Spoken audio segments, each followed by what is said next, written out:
um dia triste para a família de Felipe Kroilin. O universitário de 24 anos será enterrado daqui a pouquinho. Felipe teria usado uma droga chamada mescalina, um alucinógeno produzido com cacto mexicano. Ficou internado 9 dias, mas não resistiu. Outros 2 jovens foram internados depois de consumir a substância durante uma festa rave em Guarapari, mas já estão bem. Os organizadores da rave vão prestar depoimento ainda hoje. A Polícia Civil colheu amostras de sangue dos jovens que teriam feito uso da droga na festa. Pois é, a repórter Bruna Maria acompanha o velório de Felipe, um momento marcado pela saudade e recordação do jovem. Bom dia para você, Bruna. Ingrid, George, bom dia para vocês, bom dia para todos que nos assistem em casa. Eu falo ao vivo do bairro Cruzeiro do Sul, em Cariacica, onde acontece neste momento o velório do jovem Felipe Siqueira Kroilin, de 24 anos. O velório do Felipe, gente, está acontecendo em uma igreja católica na comunidade Santo Antônio, aqui do bairro Cruzeiro do Sul. E o que chama a atenção da gente, não podia ser diferente, é o clima de tristeza e comoção. A todo momento chegam muitos familiares que se abraçam, choram. E o que chama a atenção é o número de jovens aqui. Acho que nem podia ser diferente, né? A todo momento chegam muitos jovens, na mesma faixa etária que o Felipe tinha.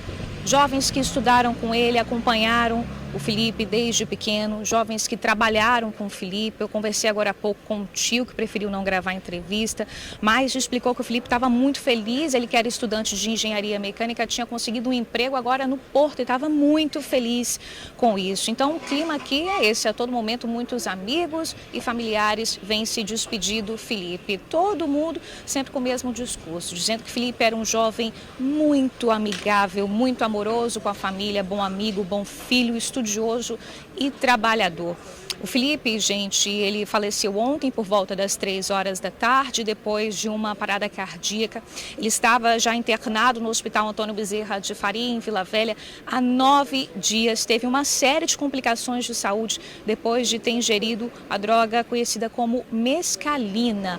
Ele ingeriu esta substância em uma festa rave que aconteceu em Guarapari no último dia 12. Além dele, outros 2 jovens estavam internados com os mesmos sintomas, mas já tiveram alta. O Felipe realmente é o único que continuava internado com um estado de saúde mais crítico e acabou não resistindo, faleceu ontem. Olha, a polícia recolheu urina e sangue, amostras de sangue do Felipe. E essas amostras vão passar por uma perícia da Polícia Civil para determinar se a mescalina foi ingerida junto com outras substâncias. Isso aí faz parte das investigações que a gente vai continuar acompanhando. E olha, ontem, gente, a nossa equipe acompanhou a liberação do corpo do Felipe e a chegada do DML. Nós preparamos uma reportagem que você confere agora. O universitário Felipe Siqueira Kroilin, de 24 anos, teve uma parada cardíaca por volta das 3 da tarde desta segunda-feira no Hospital Antônio Bezerra de Faria, em Vila Velha, onde estava internado desde o último dia 13.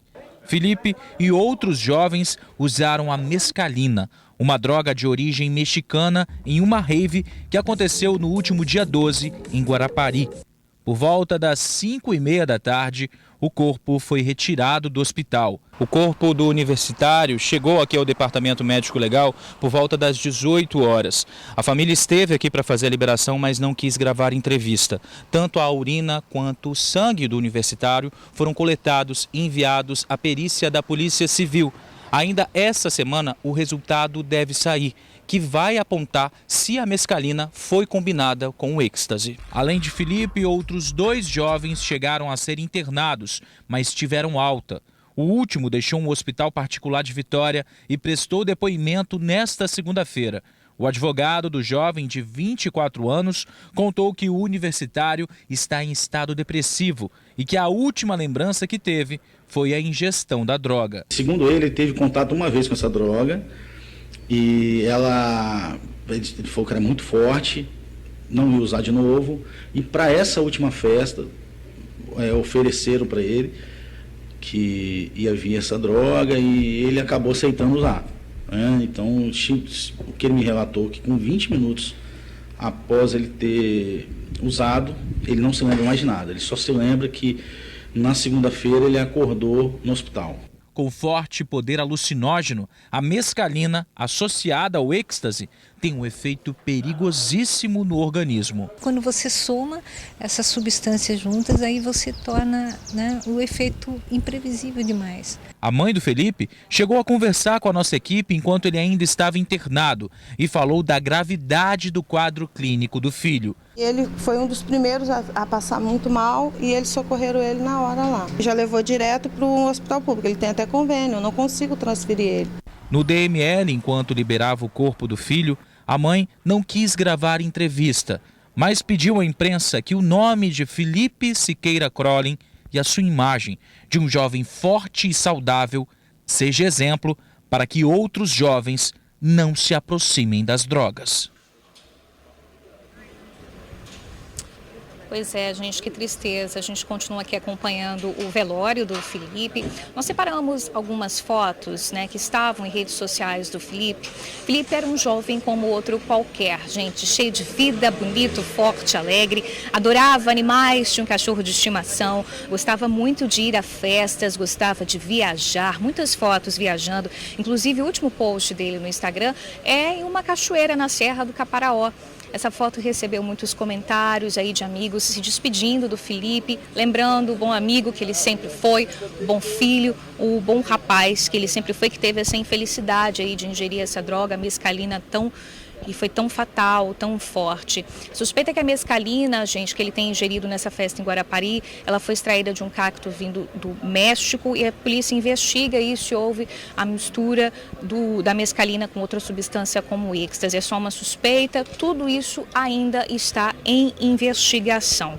O enterro do Felipe, gente, vai acontecer ainda hoje, às 3 horas da tarde, no cemitério da Ponta da Fruta. A gente continua por aqui, acompanhando toda essa movimentação de amigos e familiares. O velório do Felipe acontece na comunidade Santo Antônio, no bairro Cruzeiro do Sul, em Cariacica. Já eu volto ao vivo para dar mais detalhes, inclusive da investigação, porque a polícia continua investigando esse caso para saber principalmente quem distribuiu essa droga na festa. Devolvo para vocês aí no estúdio. Ingrid, George. Tá joia, Bruna, até já. Desejar aí força para essa família, né? Tristeza, né? Muito triste esse momento de despedida. Que escolha mortal desse jovem, tão cheio de vida, tão bonito como a própria Bruna. E a gente está vendo as fotos aí, um rapaz, um universitário, 24 anos, tinha acabado de conseguir um trabalho. Quer dizer, é muito triste, é uma escolha mortal a droga. Que isso sirva de lição, né? Essas escolhas, gente, esse é o triste fim dessas escolhas de drogas. E a fala da mãe, né? Que quer que fique realmente a imagem aí desse jovem bonito, esse jovem cheio de saúde, para que outros jovens não se aproximem das drogas. Ganhou liberdade o motorista que passou a noite bebendo no motel, saiu e matou um motociclista em Vila Velha. O teste do bafômetro deu positivo. Luiz Cláudio, de 62 anos, foi atropelado pelo veículo de Lucas e morreu na hora.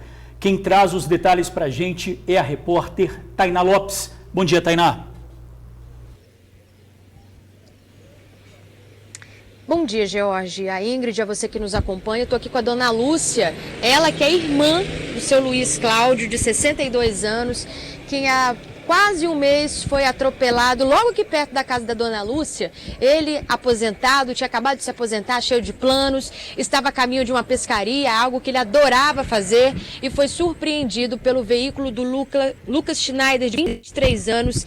Ele que, depois de fazer o teste do bafômetro, a polícia conseguiu constatar que estava embriagado. Foram encontrados no veículo também bebidas alcoólicas. Ele já tinha feito uma irregularidade no trânsito antes de chegar ao local onde atropelou o seu Luiz Cláudio. Chegou a ser preso, mas uma fiança de R$50 mil foi estipulada. Eu conversei com o advogado do Lucas após uma conversa, após aquela sessão que na sessão de custódia, na audiência de custódia, o Lucas alegou que tinha prestado socorro. A defesa solicitou à justiça uma redução dessa pena de R$50 mil, que caiu para R$5 mil, fazendo com que a família tivesse condições de pagar essa fiança e que o Lucas pudesse estar em liberdade. Ele que deixou o centro de triagem de Viana ontem mesmo e está em casa. Nós entramos em contato, solicitamos também, deixamos nosso espaço aberto para escutar o Lucas em relação a tudo isso que aconteceu, mas o advogado disse que a princípio ele não quer tocar no assunto. Daqui a pouquinho eu volto com a dona Lúcia, porque ela sim, ela tem muita coisa a dizer. A gente conversou um pouquinho aqui antes, ela está abalada com tudo isso, para ela é como se a vida do irmão dela custasse R$5.000. Uma saudade que nunca vai ter fim, uma tragédia que destruiu uma família e um jovem irresponsável, de acordo com as investigações, em casa, livre, depois de ter provocado a morte desse aposentado. Então daqui a pouco a gente volta aqui com a dona Lúcia para poder escutar um pouco do que a família achou dessa decisão. Ok, Tainá, daqui a pouquinho a gente volta com você. Todos nós, é claro, ficamos chocados, né? Porque vida não tem preço. E uma fiança passar de 50 mil para 5 mil, o que a gente pode dizer de uma situação dessa? Bom, a insegurança nos ônibus do Transcol. Um criminoso invadiu a linha 509 e anunciou o assalto ontem à noite. E vejam só, um dos passageiros era um motorista que foi atacado pelo criminoso. E a violência não para por aí. Outro ônibus foi alvo de bandidos.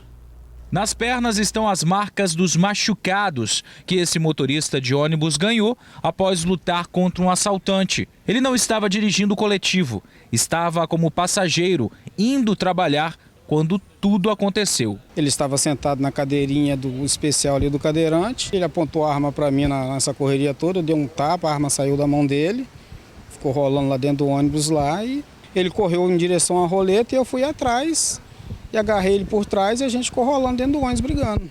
E imobilizei ele até a polícia chegar. O assaltante usou esta arma para tentar assaltar a linha 509, mas não conseguiu e foi preso. Essa não é a primeira vez que o motorista passa por uma situação parecida. Ele reclama da insegurança, mas também das leis. Acontece direto. É a revolta maior que a polícia faz o trabalho, prende e daí um mês, 2 ou até menos a gente encontra com eles na rua novamente. Trazendo risco para nós que está ali, a cara a tapa, né? Também foi no terminal de Jardim América que um casal embarcou para assaltar a linha 570 no final da tarde desta segunda-feira. O homem usava essa faca e anunciou o assalto nessa região próximo ao Porto de Vitória. Foi aqui nesse ponto que o assalto aconteceu. Segundo uma passageira que não quis gravar a entrevista, o homem com a faca deu uma gravata nela e pediu o celular. Ela estava com uma espécie de bolsa e começou a bater no bandido, que a soltou. Foi aí que um outro passageiro entrou em luta corporal com esse bandido e acabou até machucando as duas mãos. Só que dessa vez, mesmo a população tentando intervir, o casal de criminosos conseguiu fugir. As duas vítimas prestaram depoimento na Delegacia Regional de Vitória, mas não quiseram gravar entrevista. Tá difícil usar o transporte coletivo aqui na Grande Vitória. A média é de pelo menos um assalto por dia. Até a primeira quinzena de agosto, segundo a Secretaria de Segurança Pública, cerca de 220 passageiros foram assaltados nos coletivos. E como tá difícil, Vitor. Olha, a Polícia Civil disse que o acusado foi autuado em flagrante e já está no presídio. A PM diz que tem feito ações em toda a Grande Vitória, como abordagens e cercos táticos. E ontem, outro caso de assalto dentro de coletivo. O crime foi no ônibus municipal de Vitória. A vítima tem baixa visão e, por alguns instantes, chegou a ficar sem entender o que estava acontecendo. O suspeito entrou no coletivo num ponto perto da Capitania dos Portos. No momento, havia apenas 2 passageiros. Ele pulou a roleta e determinou que a mulher sinalizasse para o ônibus parar. O motorista percebeu a ação criminosa e tentou evitar que o bandido descesse. Foi aí que ele pulou a roleta de volta e também fez ameaças ao condutor. O homem desceu perto da curva da Jurema e fugiu, levando todos os pertences da vítima. A mulher registrou ocorrência na Delegacia Regional de Vitória. Continua internado em estado grave o bebê atingido por um pedaço de concreto que se desprendeu da marquise de um prédio em Guarapari. A criança de apenas 2 anos passeava com a família que veio de Minas Gerais para passar alguns dias no balneário. A menina fez uma cirurgia e se recupera no Hospital Infantil de Vitória. A criança de 2 anos segue internada no Hospital Infantil de Vitória. A menina passou por uma cirurgia na cabeça e está sendo mantida sedada pelos médicos. Apesar da gravidade, está estável, sem hemorragia e febre. A criança foi atingida por um pedaço de concreto após passar na calçada de um edifício em Guarapari. Essas são imagens do momento exato em que o concreto se solta da varanda do 3º andar do prédio e atinge em cheio a criança. A família, que é da cidade de Pirapora, Minas Gerais, estava passando o final de semana na Praia do Morro, em Guarapari. Era a primeira vez dessa família em uma região de praia. Todos se mobilizaram para viajar juntos num final de semana que deveria ser somente de diversão. E agora se dividem para acompanhar a recuperação da criança. Segundo a avó da criança, a família está recebendo suporte do condomínio onde o concreto atingiu a menina. A medida, na avaliação desta advogada, trata-se de um procedimento obrigatório, de direito da vítima e dos familiares. O edifício, o próprio condomínio, é obrigado, independente da existência de culpa ou não, a prestar auxílio à pessoa que foi vítima da situação. Auxílio médico, fisioterápico, despesas de deslocamento, internação hospitalar, tudo que for necessário para poder sanar essa circunstância, atenuar o que aconteceu, o condomínio deve arcar. Assistente também à família. Despesas com moradia, deslocamento, alimentação, inclusive dos pais e demais familiares, principalmente se tratando de uma criança que foi vítima da situação. A entrada principal do edifício foi interditada pela Defesa Civil de Guarapari. Um laudo foi solicitado ao engenheiro responsável pela construção para saber a real situação do prédio. São 5 dias úteis para entregar esse laudo e assim depois vai ter que ser feito uma reforma dentro do que for visto que há necessidade de estar fazendo lá para mitigar e eliminar realmente, em definitivo, o risco iminente à vida. Que impressionante, hein? A gente torce pela recuperação da criança. Como dito na reportagem, a família está recebendo apoio do condomínio de onde o concreto se soltou. Está hospedada em um hotel aqui de Vitória para acompanhar o tratamento do bebê. Agente da Guarda Municipal impede assalto e atira em bandido em Vila Velha. Foi no bairro Cocal. A agente chegava na rua quando percebeu o assalto. O criminoso apontava uma arma para a vítima. Rosivaldo Jardim Viana ainda resistiu à prisão, por isso acabou baleado. Ele foi socorrido para o Hospital Antônio Bezerra de Faria, onde permanece sob escolta policial. A vítima não ficou ferida, nem teve objetos roubados. O trecho da Avenida Norte-Sul é muito conhecido pela quantidade de acidentes. No chamado Tobogã, perto do bairro Barcelona, na Serra, várias tragédias já foram registradas, infelizmente. É verdade, Jorge. No fim de semana, um jovem perdeu a vida ao bater num poste. Moradores e comerciantes não aguentam mais tantos acidentes e pedem redutores de velocidade. Uma pista que se tornou uma via de grandes imprudências. O famoso tobogã, que fica entre os bairros Maringá e Barcelona, na Serra, é alvo da reclamação de moradores e comerciantes. Parece que obedecer os limites de velocidade é para poucos. A gente tem essa via, como você falou, de alta velocidade, a sinalização ainda é inadequada, né? Falta um pouco de sinalização e, unido à imprudência do motorista, a gente vê acontecendo toda semana um acidente fatal aqui na Norte-Sul. Seu Ismael, por exemplo, é morador da região. Precisa passar por aqui todo dia e fica revoltado quando vê a falta de respeito dos condutores. É perigoso demais, cara. Aqui, acidente é com frequência aqui, cara. Já é por parte do motorista que é imprudente, entendeu? E a pista que não é irregular, entendeu? A prefeitura tinha que olhar mais um pouquinho para Barcelona, principalmente na Norte-Sul aqui, prestar mais atenção um pouquinho, né? E o resultado disso não poderia ser outro senão a ocorrência de acidentes. E nesse fim de semana mesmo aconteceu um acidente grave bem nesse trecho do tobogã, que é uma curva em descida.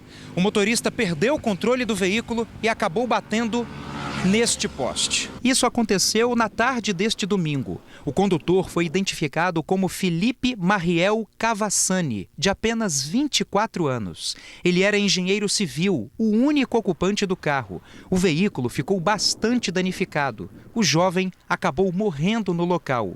E quem vive ou trabalha aqui na região afirma que acidentes assim se tornaram muito comuns. Semanalmente tem de pequenos a grandes acidentes que chegam a acidentes fatais, com morte, como aconteceu essa semana passada. Todos pedem melhorias na sinalização e redutores de velocidade. Primeiro, o governo do estado olhar para a qualidade dessa pista que não está adequada, a necessidade aí dos motoristas e pedestres. Segundo, sinalização por parte da prefeitura, falta um pouco de sinalização. E terceiro, o motorista ter mais prudência, dirigir com cuidado, com menos velocidade para evitar esses acidentes fatais. Olha, pessoal, a resposta não é muito boa, não. A prefeitura disse que a fiscalização é feita periodicamente na Avenida Norte-Sul. Garantiu que toda a avenida já teve a sinalização revitalizada, com reforço de placas, faixas e outros dispositivos. E que a equipe de trânsito constatou que não é possível implantar lombada no local por causa das condições físicas do trecho.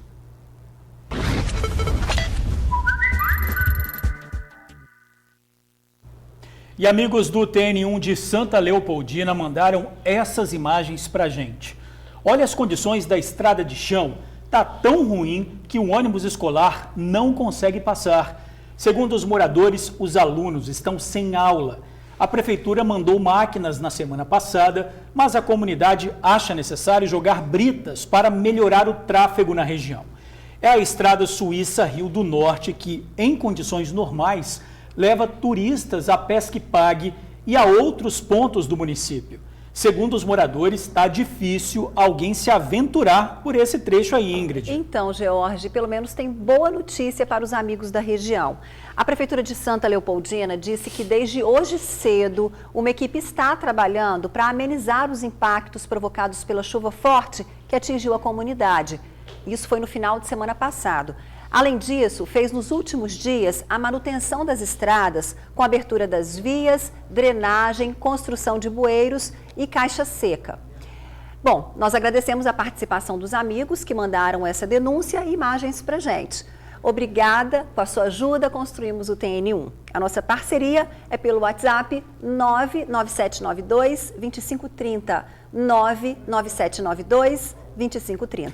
Agora vejam só essa notícia, liberdade para motorista que passou a noite bebendo em motel e matou o motociclista em Vila Velha. O Lucas matou o Luiz Cláudio, de 62 anos. Depois do acidente, o Lucas foi reprovado no teste do bafômetro. Vamos chamar a repórter Tainá Lopes, que tem mais detalhes para a gente. Agora, boa tarde para você, Tainá. Ei, Ingrid, boa tarde. Eu continuo aqui com a dona Lúcia. Ela é irmã do Luiz Cláudio Ferreira, de 62 anos, aposentado, que morreu atropelado após o veículo do Lucas Schneider, de 23, atingi-lo enquanto ele estava indo pescar. Tudo isso aconteceu no dia 29 do mês passado. Só para relembrar o caso, o seu Luiz Cláudio, como a família disse, estava a caminho de uma pescaria, um hábito que ele gostava muito, e durante esse trajeto, aqui pertinho de onde a gente está, acabou sendo atingido pelo veículo do Lucas, que estava em alta velocidade, fez o teste do bafômetro que deu positivo. Também pessoas filmaram dentro do veículo dele grande quantidade de bebidas alcoólicas, algumas bebidas no carro. Ele mesmo confessou à polícia que tinha passado a noite num motel com mulheres e um amigo. A gente também teve essas imagens dele saindo do motel. Ele faz uma conversão irregular enquanto está vindo para essa direção, algo que não foi visto ali pela fiscalização eletrônica da Guarda Municipal de Vila Velha. E quando chega aqui na altura do bairro Guaranhuns, em Vila Velha, comete este crime. Ele chegou a ser preso durante a audiência de custódia. A juíza fixou uma multa, vamos falar aí, uma indenização de 50 mil reais, arbitrou uma fiança, na verdade, 50 mil reais para que ele pagasse. Ele não tinha condições, e daí que hoje eu liguei para o advogado Helder Almeida. Em telefone ele explicou para mim que durante essa audiência de custódia A própria defesa disse à juíza que ali atendeu que ele era um homem que tinha residência fixa, trabalho, que tinha prestado socorro à vítima no momento em que tudo aconteceu. Mesmo assim, a fiança foi estipulada em R$50 mil. A defesa seguiu tentando libertar o Lucas, disse que ele não tinha condições e pediu uma redução nessa fiança. Essa redução foi aceita pela justiça e o valor atualizado de R$5 mil, segundo o advogado, a família se uniu de quinta para cá, conseguiu pagar essa fiança e nesse momento o Lucas está em casa. Nós abrimos aqui espaço para que ele pudesse dar a versão dele dos fatos, ele não quis falar, mas a dona Lúcia gentilmente nos atendeu, ela que segura aqui na mão dela uma foto do irmão, um momento super descontraído entre vocês, porque era assim que vocês eram, né? Era, boa tarde. Hoje eu acordei muito indignada, não consigo acreditar que uma fiança de 50 cai para 5. Onde nós vamos parar com essa justiça? Lucas Schneider tirou a vida. Olha, ele era alegre. Nós, hoje, está faltando. E ele está aí, está em casa, no aconchego da família. E nós sentimos, não tem nem um mês que isso aconteceu, ele já está em casa. Por um valor de R$5 mil. Não existe. Será que uma vida vale 5 mil? E ele não prestou socorro, ele não fez nada. Ele simplesmente matou meu irmão. Esse é um detalhe que eu estava até questionando a dona Lúcia, porque o advogado, né, em telefone, esclareceu que durante essa audiência de custódia, alegou sobre essa questão do socorro. A dona Lúcia, ela foi uma das primeiras pessoas a chegar ao local do acidente e ver lá a situação toda acontecendo. Sim. A senhora afirma, então, que não houve essa prestação de socorro? Não houve. Inclusive, ele tentou fugir, a população queria linchá-lo, mas ele conseguiu se esconder numa casa próxima ao local para que não fosse linchado e não prestou nada. Ele não tinha nem condições mais de dar 10 passos de tão embriagado que estava. Há quase um mês a gente se encontrou nesse enterro do seu irmão, estava lá junto com a senhora, conversei com a senhora, como ele era querido, muita gente lá comovida com a situação, com tudo que aconteceu com ele. Aquele momento ali, a senhora achou que a justiça ia ser feita, porque ele tinha sido preso. Achei. Qual é a sensação hoje? Olha, de desânimo, de vergonha, sabe? Cada caso que a gente vê, a gente vai perdendo a credibilidade da nossa justiça, do nosso país, porque não existe, não tem um mês que ele tirou a vida de uma pessoa. E vou até deixar um alerta aí, o cuidado, o pai, amigo, irmão, avô, Lucas Schneider está solto, pode acontecer com você também. O que aconteceu com a nossa família pode acontecer com a tua. Ele está solto por R$5 mil. Isso é uma injustiça, né? Até onde nós vamos parar com isso tudo? Dona Lúcia, muito obrigada pela sua participação. A dona Lúcia, que está muito emocionada, ela nos recebeu aqui com muita emoção, muita tristeza com tudo que aconteceu. A gente só reforça que a gente também abriu espaço para que o Lucas se pronunciasse. Nosso telejornal é assim, a gente escuta os dois lados e estamos à disposição caso ele queira dar uma palavra, dizer algo para essa família que hoje praticamente enterra novamente o seu Luiz e segue com o luto. Eu volto com vocês aí. Olha, Tainá, dá um abraço aí na dona Lúcia pela gente, a equipe do TN1 mandando um abraço. A gente consegue, olhando essa imagem aí, ver a dor nos olhos da dona Lúcia. É um momento muito difícil, é como você falou, enterrando 2 vezes aí o Luiz, né? Um servidor público aí, cheio de vida, aposentado, tinha aposentado recentemente e estava, né, querendo reconstruir a vida, aproveitar a vida aí a partir da aposentadoria e lamentavelmente perdeu a vida. E a gente está aqui disposto também a ouvir o Lucas, tentamos aí, como disse a própria Tainá, e estamos aguardando. Se o Lucas quiser se pronunciar, a gente está aqui, nossa produção está, né, esperando o posicionamento dele também. E a gente continua falando de tristeza na despedida. Voltamos a falar da morte do jovem que consumiu droga em uma festa rave. A repórter Bruna Maria acompanha o velório de Felipe Crolin. Voltamos com você, Bruna.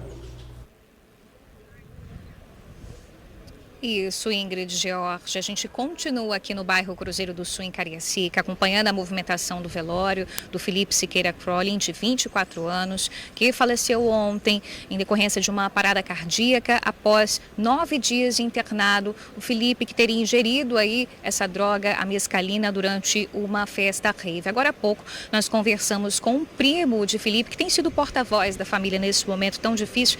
A entrevista é de cortar o coração, gente. O primo dele, que se chama Johnny, contou que a família recebeu...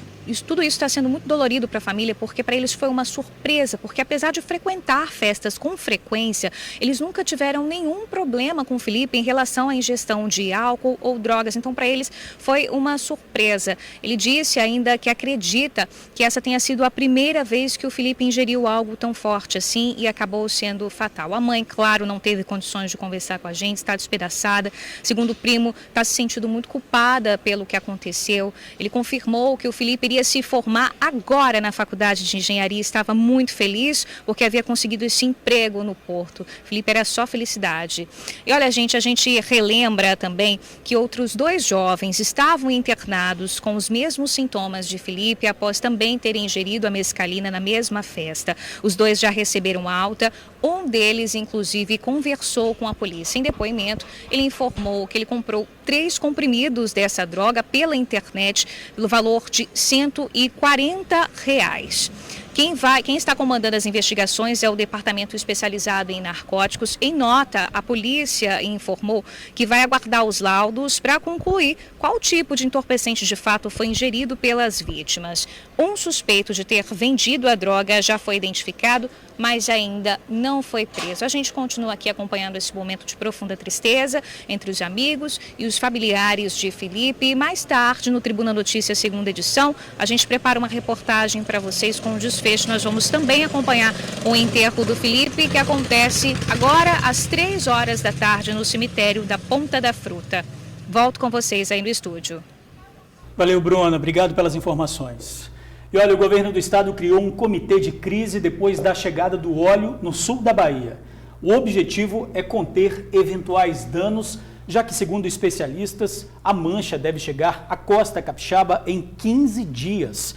A Marinha também participa da condução do plano de emergência. As prefeituras de Conceição da Barra, São Mateus e Linhares foram acionadas para unificar ações. Esses municípios seriam os primeiros afetados se o óleo avançar. De acordo com a Secretaria de Meio Ambiente, ainda não é possível precisar a chegada do óleo ao Espírito Santo. Representantes capixabas vão agendar uma visita à Bahia para analisar os procedimentos adotados por lá. As primeiras manchas apareceram em setembro na Paraíba. Mais de 200 localidades em 9 estados já foram atingidas. 900 toneladas do óleo foram recolhidas até agora.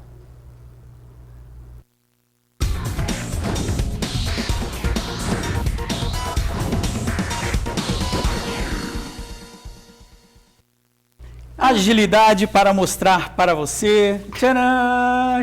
Chegando, Ingrid Chua. Gente, a alegria dele. Olha isso, olha só, Ingrid Chua. A alegria dele é uma coisa impressionante, gente. Aê, galera! Eu tô de vermelho, porque amanhã tem jogão de bola, né? Segue o líder Flamengo, né? Contra o Grêmio pela Libertadores, ou seja, eu tô de vermelho. E você, de Botafogo aqui, parece que ele tá lá no topo da tabela. Não foi você que falou ontem? Não é no topo da tabela que parece? Ele está lutando para não cair, para não ser rebaixado o Botafogo, mas parece que você é líder do campeonato. Daqui a pouquinho a gente conversa, roda os gols aí. Eu não Quem falei falou? isso, eu falei que poderia não falou? perder. Eu falei sim, eu falei senhora. Que poderia perder. Sabe o que eu vou fazer com o seu recalque? Aqui foi no sufoco, Sabe tá? o que eu vou fazer com o recalque da Ingrid? Vou tirar uma foto e vou botar na lixeira. Isso.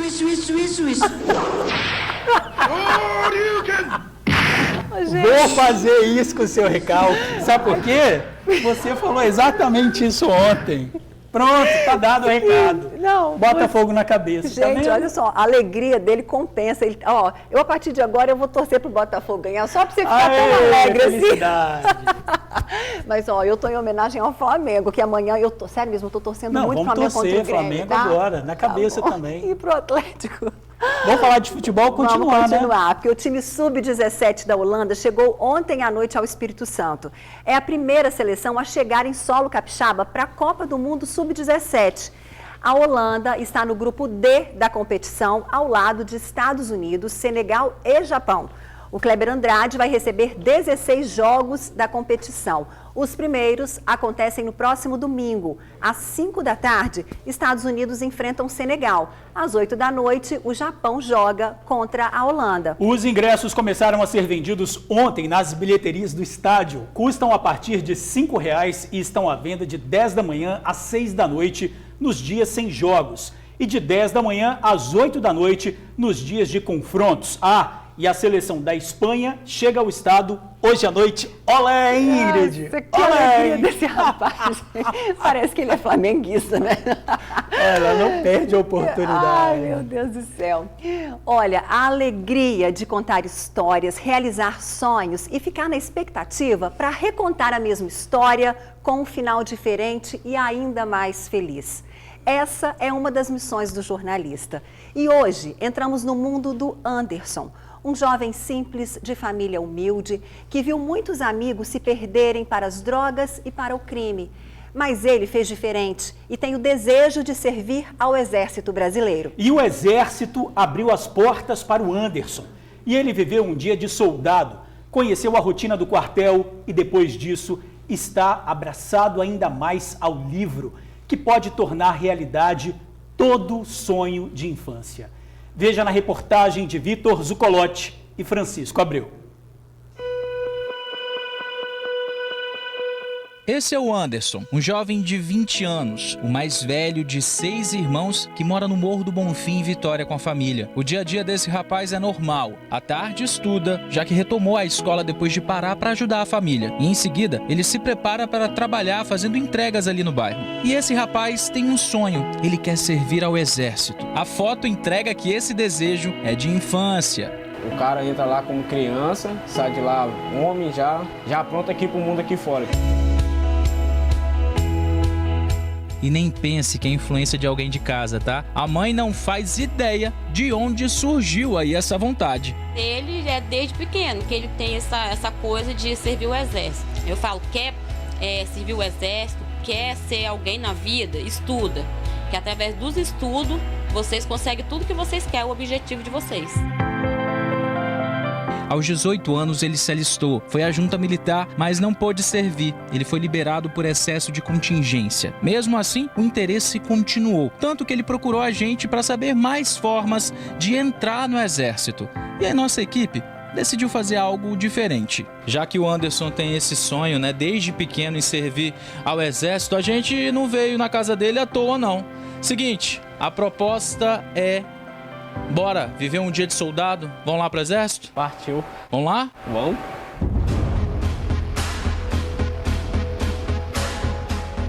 Estamos no 38º Batalhão de Infantaria, na Prainha, em Vila Velha, aqui na Grande Vitória. De longe, os olhos do Anderson já começam a brilhar. Mas chega de admirar, rapaz. Bora que o dia vai ser longo. Para começar, o capitão apresenta o alojamento dos soldados. Nós temos aqui o soldado Levone, foi considerado praça mais distinta no ano de 2019 e vai te mostrar um pouco do armário dele e da nossa organização. Então, como você pode observar, tem itens pessoais, farda, equipamento do militar, itens de higiene. Então essa é a nossa estrutura. O militar normalmente inicia seu dia com a alvorada, 6 horas da manhã, seguido da sua higiene pessoal, toma o seu café e segue para o treinamento físico militar. Agora é hora de se exercitar. A primeira atividade que os 750 recrutas do batalhão fazem logo depois do café. Mas antes, enquanto o Anderson vai trocar de roupa, a gente aproveita para saber do capitão como funciona o alistamento militar. O alistamento obrigatório, lembrando que as mulheres elas são dispensadas desse alistamento, então para o segmento masculino, no ano que completa 18 anos, ele se alista junto a uma junta militar. E aí no ano que completa 19 anos, ele inicia o seu serviço militar obrigatório. Tudo isso realizado após uma seleção criteriosa, e algumas entrevistas. Também, após a entrada do militar, é feito um teste físico para verificar da capacidade laborativa desse cidadão. Além do alistamento convencional, há outras 2 formas de ingressar na vida militar: pela Escola Preparatória de Cadetes e pela Escola de Sargentos das Armas.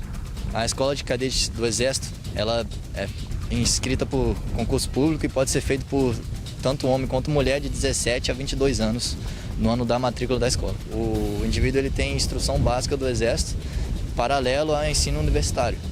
E após esse 1 ano ali logrando êxito na escola, ele vai para a AMAN, Academia Militar das Agulhas Negras, onde é promovido a cadete e aí segue a sua formação até sair aspirante, declarado oficial de carreira. Já na outra forma, pela Escola de Sargento das Armas, a faixa etária permitida é de 17 a 24 anos. Qualquer civil entre 17 e 24 anos, brasileiro, com ensino médio completo, pode se candidatar a uma das vagas a sargento de carreira do Exército. Bom, a gente já está informado e já deu tempo suficiente para o Anderson vestir a bermuda e ir se exercitar junto aos recrutas. Primeiro a flexão de braço.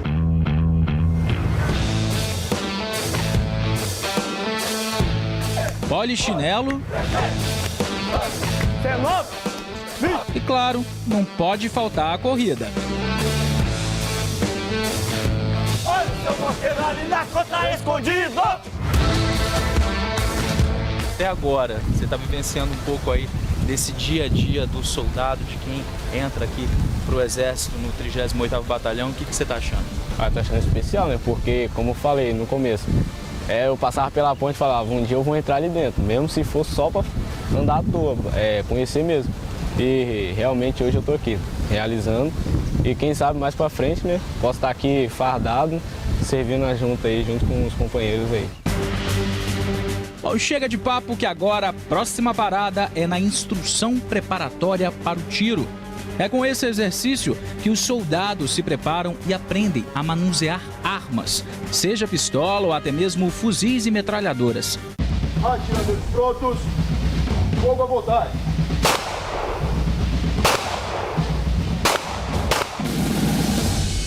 Depois de conferir a atividade de tiro, deu para ver de perto um dos 4 helicópteros do batalhão, inclusive uma ação de embarque na aeronave.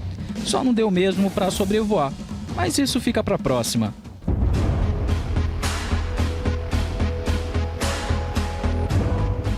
De volta para casa, é com empolgação que ele conta para a mãe os detalhes do dia de soldado. Só para entrar, tinha que passar por 5 cabeças lá, na entrada, fora lá dentro. A experiência, para ele, só deixou mais evidente o desejo de se tornar um militar.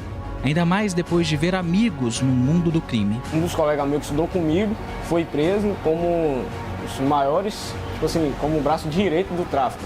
Então, para mim ver aquilo ali, eu falei, eu fui mais um então. Porque todas as escolas que eu passei, eu acho que eu fui o único da sala que não entrou para a vida errada, que não mexeu com droga, não mexeu com isso. Então, isso que aumenta mais a minha vontade de entrar. E esse sonho, se depender dele, claro, dos estudos que ele pretende mergulhar de cabeça, esse sonho vai sim um dia se tornar realidade. Esse aqui é meu amigo agora.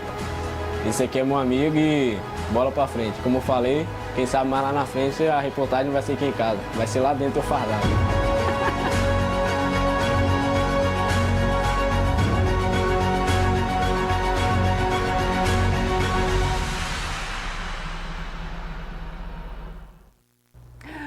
Que legal te conhecer, Anderson. E essa é a nossa torcida, viu? Queremos te encontrar e reescrever a nova história, sua nova história aqui na TV, com você fardado servindo ao Exército Brasileiro, viu?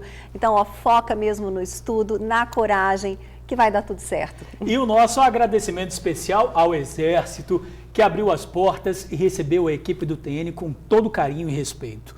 O nosso muito obrigado a todos que participaram da reportagem. Nós temos um orgulho, não é, do que representam aí para o nosso país. Pois é, parabéns também ao Vitor, né, que fez a reportagem, ao Chico, cinegrafista, e também ao Leandro, que finalizou a edição e ficou essa super reportagem para você. E você também que editou a matéria, né, Ingrid? Valeu. E a seguir, o TN1 traz vagas de emprego. E fala da prisão de um suspeito de participar de uma dupla tentativa de homicídio. As vítimas foram atingidas por criminosos que passaram atirando. Está na cadeia o jovem suspeito de tentar matar 2 adolescentes no bairro Ulisses Guimarães, em Vila Velha. O crime aconteceu no início do mês. Marcos Daniel foi detido nesse mesmo bairro. Segundo a polícia, a dupla tentativa de homicídio tem relação com a disputa pelo tráfico de drogas na região. Marcos Gabriel Oliveira Ribeiro, de 18 anos, foi preso suspeito de participar de uma dupla tentativa de homicídio no bairro Ulisses Guimarães, em Vila Velha. O crime aconteceu no dia 6 de outubro. As vítimas estavam sentadas numa esquina quando 3 criminosos em 3 bicicletas passaram atirando. Foram baleados um adolescente de 16 anos e um jovem de 19. Mesmo feridos, os rapazes correram e acabaram sendo socorridos para o PA da Glória e depois para o Hospital Estadual de Urgência e Emergência. Eles já chegaram, aproximaram-se das vítimas, que não perceberam a aproximação deles, e de imediato já começaram os disparos. A avó de uma das vítimas, desesperada, correu atrás dos autores, mas não conseguiu evitar, que acontecesse o fato. Eles foram encaminhados para o hospital e encontram-se bem, já estão recuperados. Marcos Gabriel foi detido na manhã de ontem no meio da rua no bairro Ulisses Guimarães. Em depoimento, ele teria negado a participação no crime, mas a polícia já vinha investigando a atuação dele no tráfico de drogas há um bom tempo. Esse suspeito já é um conhecido nosso aqui. Ele foi o autor, enquanto menor, de um homicídio consumado também no bairro Ulisses Guimarães. Ele é autor de vários disparos de arma de fogo que acontecem na região. Ele é apontado como autor de diversas tentativas de homicídio, conhecido por tráfico de drogas, por porte ilegal de arma de fogo na rua, oprimindo a população que ali reside. Segundo as investigações, o crime tem relação com a disputa pelo controle do tráfico de drogas entre os bairros 23 de Maio e Ulisses Guimarães. Flávio Aguiar de Jesus, de 24 anos, e Gabriel Vieira Rodrigues, de 20, estão sendo procurados. Eles são de altíssima periculosidade. Eles apresentam-se de forma completamente a par da lei. Eles querem fazer justiça com as próprias mãos, eles querem vingar os amigos, eles querem traficar drogas de forma a oprimir ali a população que reside no bairro Ulisses Guimarães e 23 de Maio. Então a gente pede à população para que traga informações para a polícia. A polícia precisa da população, assim como a população precisa da polícia. Quem tiver informações sobre os 2 suspeitos procurados pela polícia deve ligar para o Disque Denúncia 181.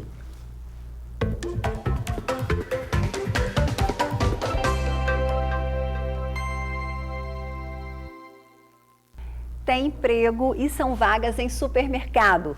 Veja aqui na telinha, são chances para auxiliar de padaria, açougueiro, repositor, operador de frios, fiscal de loja, embalador, auxiliar de serviços gerais, gerente de loja, auxiliar de cozinha, atendente de lanchonete, idosos e aposentados.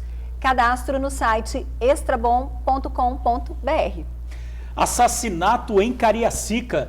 O jovem foi morto enquanto dormia. De acordo com a polícia, uma das hipóteses é de envolvimento da vítima com o tráfico de drogas. O crime aconteceu de madrugada, foi por volta das 4 horas. A vítima foi assassinada dentro de casa enquanto dormia. Os assassinos teriam arrombado a porta e matado a tiros Leonan Martins Boa Morte, de 20 anos de idade. Leonan, ou Leozinho, tinha saído da prisão há 3 meses. Cumpriu pena por tráfico de drogas e porte ilegal de arma de fogo. De acordo com informações da polícia, os bandidos chegaram a entrar na casa errada, na casa de um vizinho, e ameaçaram a família. Depois, foram para a casa certa, arrombaram a porta e foram direto no quarto onde a vítima estava dormindo e o mataram com vários tiros. Leonan teria sido alvo de uma tentativa de homicídio na semana passada. Foi agredido, levou coronhadas e se salvou de ser morto. Teria sido um aviso para que ele saísse do bairro. Mas, contrariando o aviso e a vontade da mãe, ele permaneceu. A equipe da DHPP esteve no local e começou a recolher informações que revelem o motivo da morte. Uma das hipóteses é o envolvimento da vítima com o tráfico de drogas. A família estava chocada e não quis se pronunciar. A vítima era casada e deixa um filho. Pois é, quem tiver informações, ligue para o Disque Denúncia 181.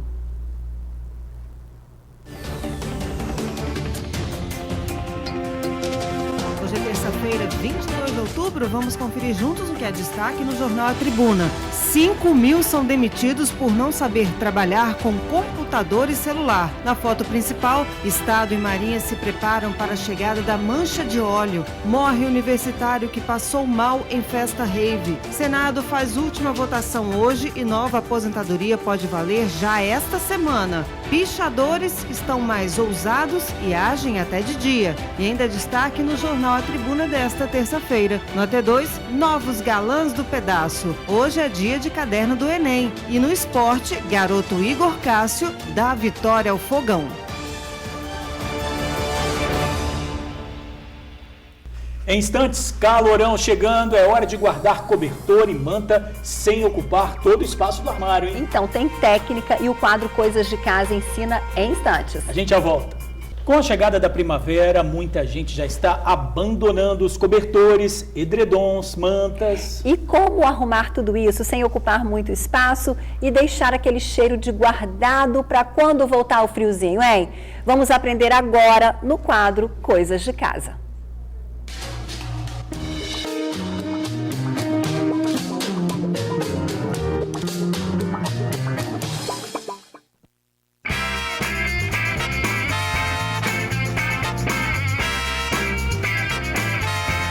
Oi, gente, tudo bem aí com vocês? Então, os dias já estão ficando mais quentes, né? Muita gente correndo pra praia pra curtir aquele solzinho.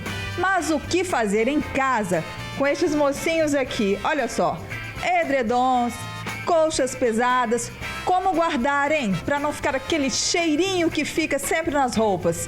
Essa é a nossa missão de hoje para a Personal Organizer Luciana Barbosa. A dica de hoje, nós vamos trabalhar com o organizador, que ele é TNT e plástico. Por que o TNT? O TNT, ele faz respirar e o plástico entra à luz. No mercado hoje, tem vários tamanhos desses organizadores. Ele custa em média entre 18 a 30 reais. Então eu vou começar organizando agora. Nós vamos pegar o organizador, abrir ele, medir o tamanho da coxa, do cobertor, do edredom. E você vai organizando ele. E por final, coloca a última parte. Você pega, ele tem um fecho.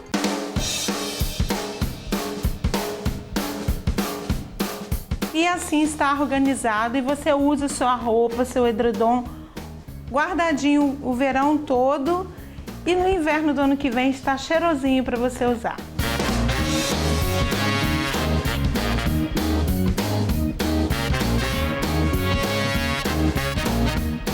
Ô Lu, interessante dessa dica é que, por exemplo, na minha casa eu já coloquei, gente, em sacos plásticos, tá? Aqueles grandões, não, esse mesmo, que você tem aí na sua casa também.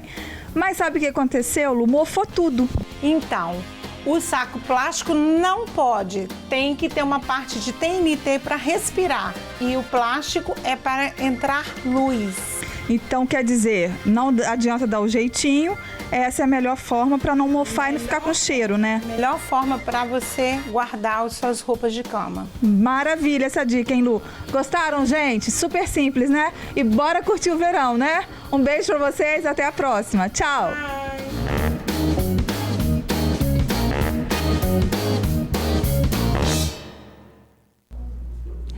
Um beijo, Isadara, mas vamos combinar que esse tempo tá muito temperamental, né não, gente? Hoje não vale descuidar e esquecer a sombrinha ou o guarda-chuva, viu? Não esqueçam a sombrinha nem guarda-chuva. Você vê imagens ao vivo da Avenida Dante Michelini, cadê a Avenida Dante Michelini? Aí, ó, aí na praia de Camburi, com o tempo bastante fechado. E tem previsão de vendaval, tempestade de raios, rajadas de vento e chuvas intensas para o Espírito Santo. O alerta é do Instituto Nacional de Pesquisas Espaciais e vale para toda essa terça-feira em todos os municípios capixabas. A Marinha também emitiu um alerta para ondas de até 3,5 metros no litoral capixaba. Amanhã também tem previsão de chuva, o calor diminui e as temperaturas ficam mais amenas em todas as regiões. Pessoal, e antes de encerrar o TN1, só uma correção. O enterro do jovem Felipe Croylin, que infelizmente morreu vítima do uso de uma droga conhecida como mescalina, será no cemitério Parque da Paz, em Cariacica, e não na Ponta da Fruta, em Vila Velha, como falamos na edição de hoje, tá bom? A gente fica por aqui agradecendo o seu carinho, a sua audiência. Um beijo bem grande e até amanhã. Obrigado por assistir ao jornal, pela companhia de sempre. Agora você fica com o Ronda Geral e a Isabela Vidal. Uma boa tarde para você e até amanhã, 15 para meio-dia.